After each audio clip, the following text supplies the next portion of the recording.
Hey everyone, I just wanted to take the time to do a quick tutorial on a pull-through braid. This is the second time I've done this braid, so it's not perfect and it's a little crooked, but I know that I'm probably not going to do this a lot this summer because it honestly just takes a little bit more time than I usually spend on my hair for everyday looks. But I think it looks really good, and you can put like a couple flowers in it and it would be great for a wedding or like attending or a bridesmaid hair. I just wanted to do a quick tutorial today and get it posted before the end of the long weekend. And I posted a picture of this braid the other day on the Instagram I made for this channel. It's instagram.com/theundonebun, no spaces. If you want to follow me there, I'm going to be doing daily pictures and like hair inspiration and hair tips, just because it takes a lot longer to film a video than it does just to do a quick picture every day. So if you want to follow me there, I would really appreciate it. And if you haven't started subscribing to this channel, I would really appreciate that as well. So let me just go ahead and get into this. I'm going to fast forward it and speed it up and do a voiceover like we've been doing, because I think that just makes a much more time-friendly video. Okay, so I'm going to start by taking out the bun that I had last night. If you follow me on Instagram, you know that the tip that I added last night is how I keep my hair from getting flat spots and weird spots on the ends. I'm going to put dry shampoo in my hair and then add hair oil to the ends to break up the product I had in my hair yesterday. If you have a lot of product in your hair, you can add hair oil and it breaks down like hairspray and dry shampoo from the day before. So if you're doing something with a lot of rubber bands or ponytails, this is going to help from your hair getting super tangly. Alright, so I'm going to take the top section of my hair, like pretty much all of my crown, and secure it in a little elastic. I'm going to make sure my parts are super clean, and that way I don't have little hair stragglers that end up pulling your hair out, because that's not fun for anybody. I go ahead and loosen up this top part here. Obviously, if I was going to a more formal event, I'd probably curl it first, but since I'm just hanging out at the house today, this is good enough. I'm going to wrap a piece of my hair around that top elastic because it's going to be visible if I didn't do that, and I don't like any bobby pins or hair but like elastics to be visible on any of my up styles. I'm going to take a second ponytail and go right underneath my first ponytail.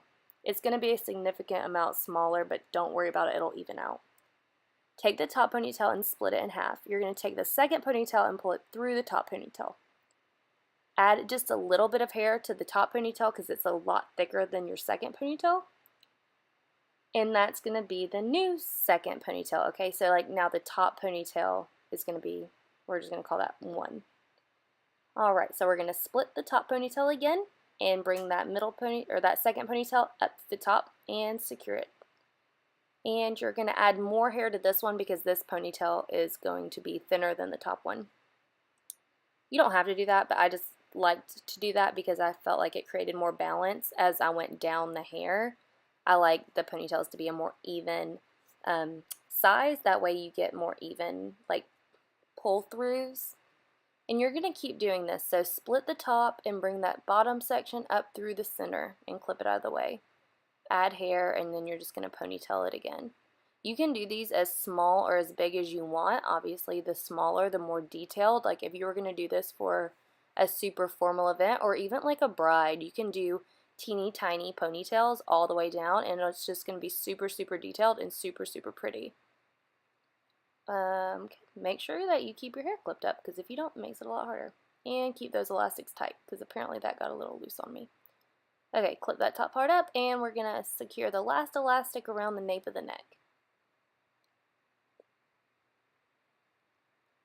This top section we're going to split and bring that bottom section up through the center.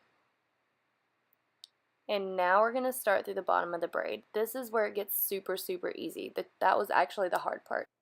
As I'm watching back, I don't know why I felt like this took me so long, because it's actually a pretty quick video.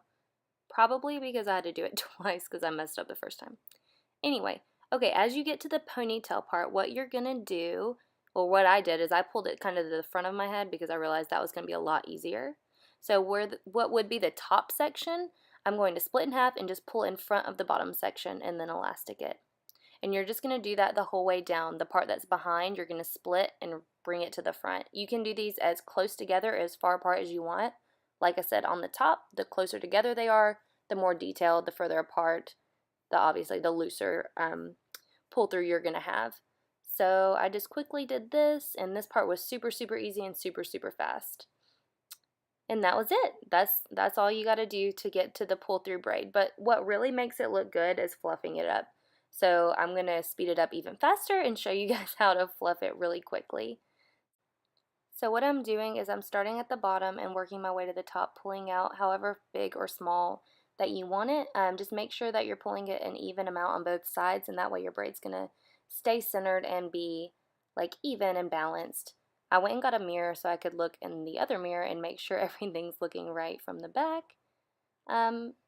It's probably going to be easier if you have two stationary mirrors. If you have a hand mirror, when you pull, like, you can see the whole braid moves, but it gets the job done. It just takes a little bit longer, a little bit more back and forth. You can kind of feel as you're going how big it is and making sure it's balanced. Like we did in the last video, if you get a little straggler, just grab it with a bobby pin and stick it straight up into the braid. I'm also going to wrap that elastic at the bottom just because I like the way it looks better. And yeah, that's pretty much it. It was super easy. I mean, if I did this again, I would probably take smaller pieces and see how detailed I could get this braid, because I think it looks really, really pretty. And overall, it wasn't bad. Alright, so I hope you enjoyed that. I'm not going to spend a lot of time talking because my sweet, sweet husband just made dinner for us. But let me know what you thought about the video, and if you have any questions or comments, just let me know down below. But I did want to do one quick tip real quick for this, since you have a lot of rubber bands in your hair. When you go to take this out so you're not ripping all your hair out, take a sharp pair of scissors. I mean, these are like shears, but if you don't have that, just sharp kitchen scissors, craft scissors. Open it up like this, and then tap the rubber band with the blade. Don't cut it, but just tap it. It will break the rubber band, and you won't lose a bunch of hair while you're trying to pull all these little rubber bands out. So that's a really good tip, especially if you have young kids that use the little plastic rubber bands. That is the easiest way to get them out of the hair without pulling or, you know, hurting any little heads. But I hope you guys enjoyed this video. Make sure you're subscribing and then click the bell icon if you want notifications. I know that YouTube's doing something strange right now with notifications, but hopefully it'll get fixed in the next couple months. And I will see you guys next time. Thanks.